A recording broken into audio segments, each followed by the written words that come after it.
But you said something yesterday that I think adds to that, which is that we're in a new phase of the platform shift. Yeah.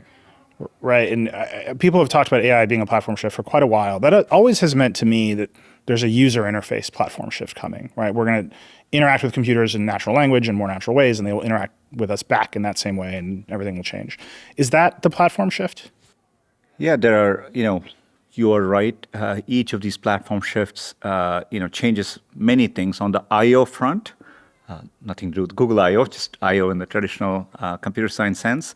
You could feel it. Yesterday when I watched the Android XR, I've used them and played around with them, but watching it, two people talking in different languages, you can envision the future one day where it'll actually be seamless. In a way, you couldn't have done it with phones. You couldn't have done it without AI because there's nothing in your way. You're looking at the other person and talking, right? And so that is an element of platform shift, but there are many more elements, right?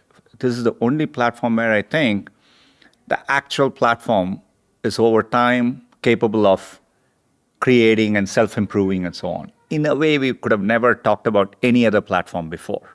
So that's why I think it's much more profound than the other platform shifts.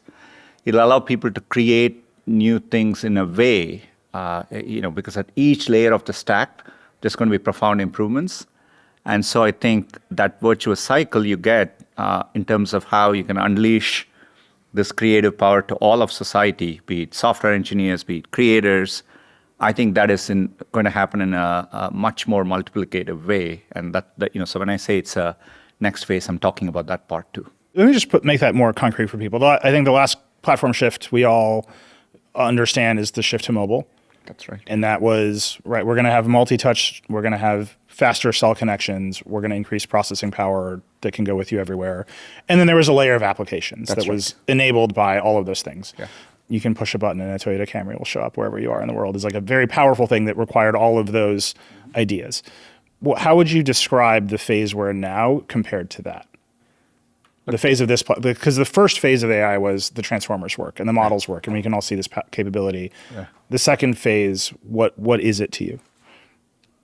Just imagine, like when the internet came, blogging became a thing.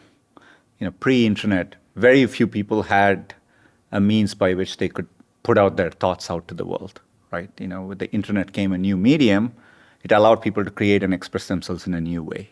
With mobile came cameras, and you could shoot, and you could create videos. Look at what's happened with YouTube. For me, the similar part of this is, we're all talking about things like vibe coding.